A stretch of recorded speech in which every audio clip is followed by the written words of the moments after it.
하나님의 말씀 같이 보도록 하시겠습니다. 하나님의 말씀은 민수기 25장 1절에서 끝절까지의 말씀입니다.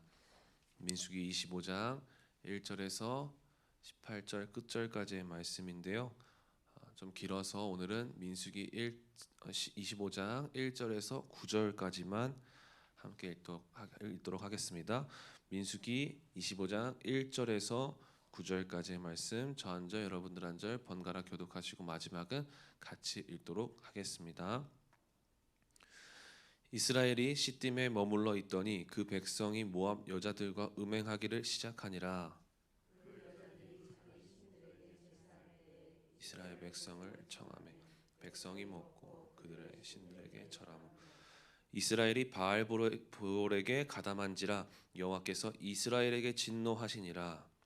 여호와께서 모세에게 이르시되 백성의 수령들을 잡아 백성을 향하여 여호와 앞에 목매어 달라.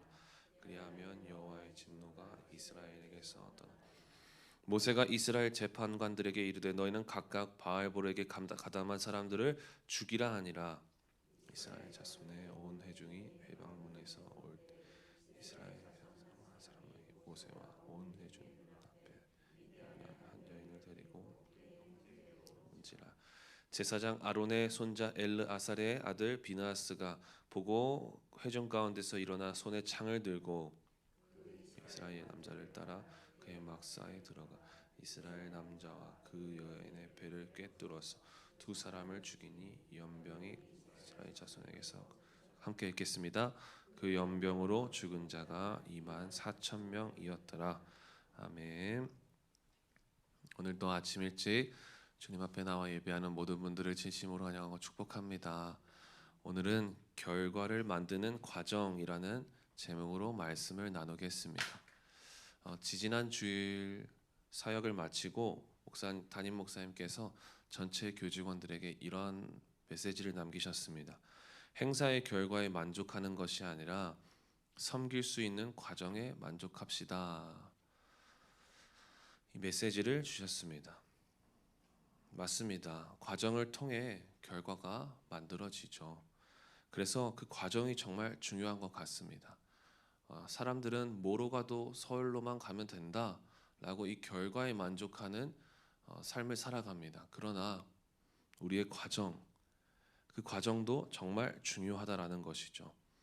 그래서 오늘 본문에 이 결과를 만드는 과정들에 대해서 성경 인물 두 인물을 통해 우리에게 하나님께서 말씀해 주시는데 어떠한 과정이 우리에게 필요한지 우리 함께 살펴보도록 하겠습니다. 1절에서 3절 말씀에 보니까 이스라엘 남자들이 모압 미디안 여인들과 음행합니다.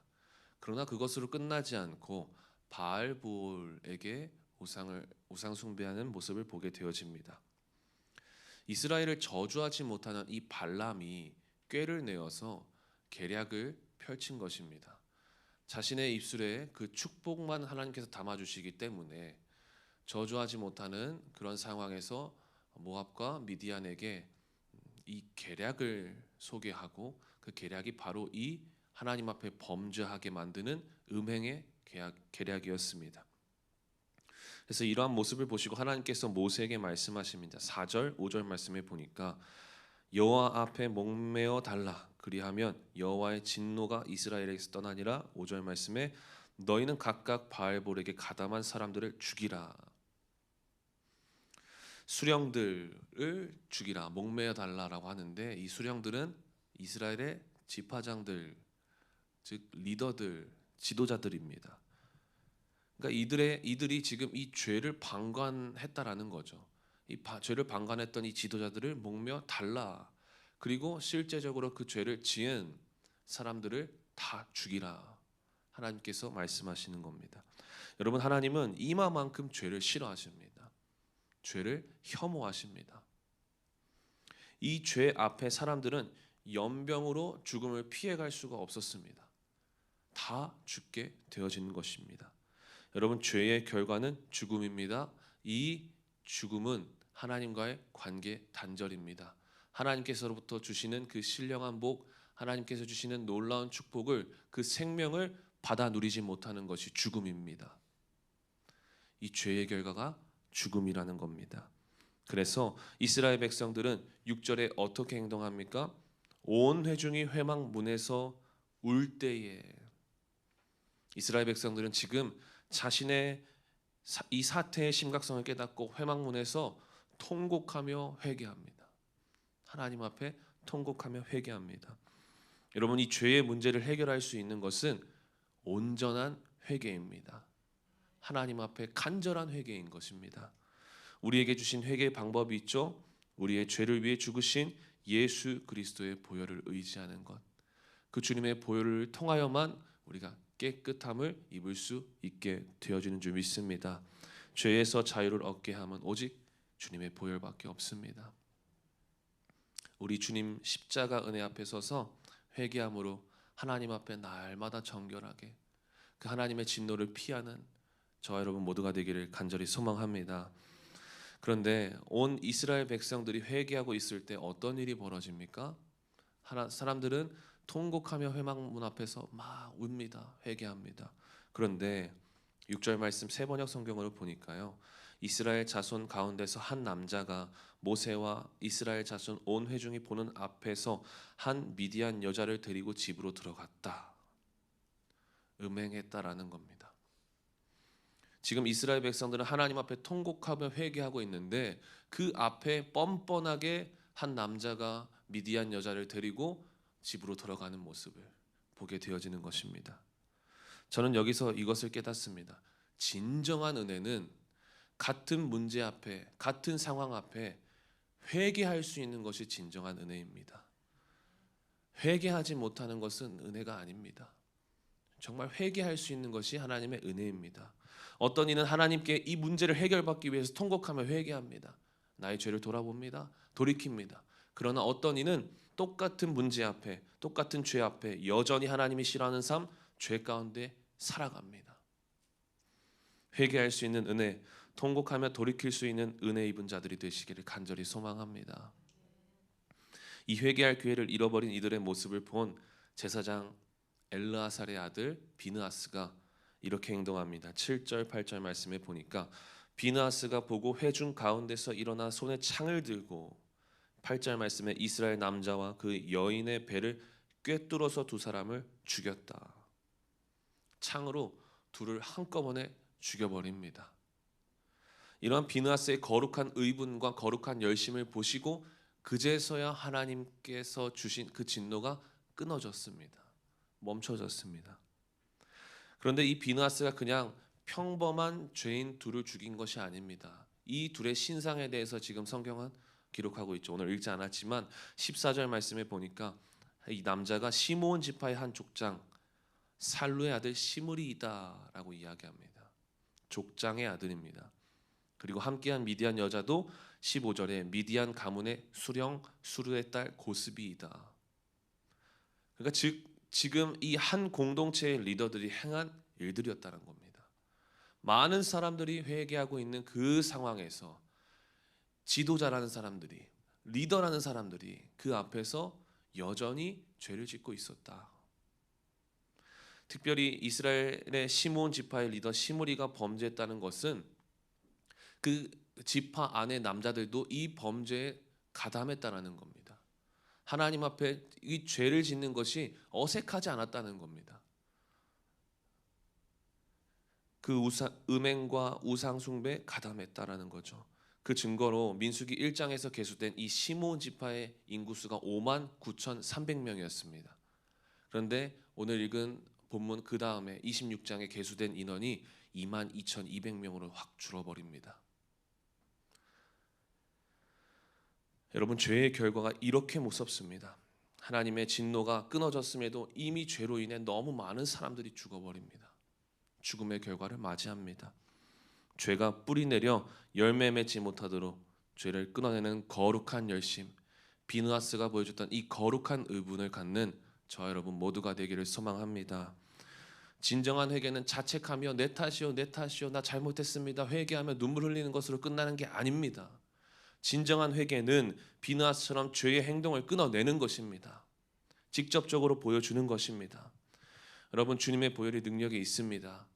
여러분 행동하지 못하십니까? 그럼 그 주님의 보혈을 의지하시길 바랍니다. 보혈의 능력을 의지하며 행동하고 끊어내어 공동체를 무너뜨리는 모든 죄의 권세를 무너뜨리시기를 간절히 소망합니다. 하나님이 싫어하시는 죄, 죽음이라는 결과를 갖게 하는 이 죄에 대해 비느하스처럼 반응하셔야 됩니다. 어떻게 반응하였습니까? 13절 말씀에 이 죄를 보고 비느하스는 하나님을 위한 질투를 가졌다. 다윗과 같죠?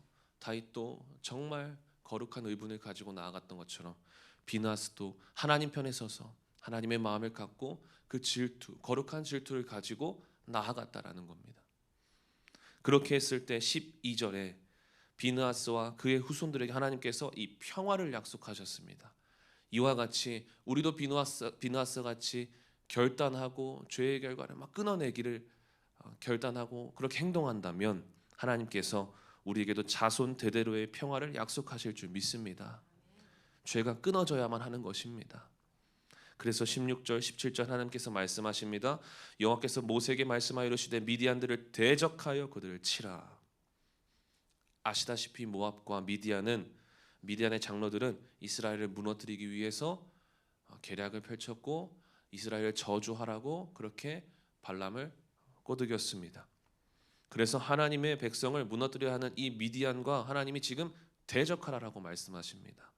죄와 대적하라는 것입니다. 여러분, 육체의 정욕을 이길 힘은 예수님의 보혈, 정결케 하시는 그 예수님의 보혈밖에 없습니다. 이 보혈의 능력을 의지하여서 죄와 싸워 예수님 안에 평화를 누리시기를 간절히 소망합니다.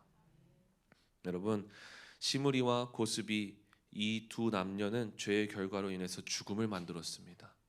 자신의 이 과정을 통해서 죽음을 만들어갔습니다. 그러나 비느하스는 거룩한 분노와 하나님 편에 선 질투로 죄를 끊어냈습니다. 그 결과로 하나님의 진노를 멈추게 하는 생명의 결과를 만들어냈습니다. 더 나아가 하나님께서 그와 그 후손들에게 주실 평화를 약속받았습니다. 여러분, 오늘 이 하루 아니 순간순간 죄와 싸워 승리하시길 바랍니다. 죄의 결과를 맞이하는 삶이 아니라 죄와 싸워 축복과 하나님께서 주시는 그 평화를 누리는 그 결과를 맞이하는 저 여러분 모두가 되기를 간절히 소망합니다. 기도하겠습니다. 생명 되신 주님 감사합니다. 우리 안에 스멀스멀 들어오는 그 죄를 우리가 이기지 못하고 넘어지고 날마다 쓰러집니다.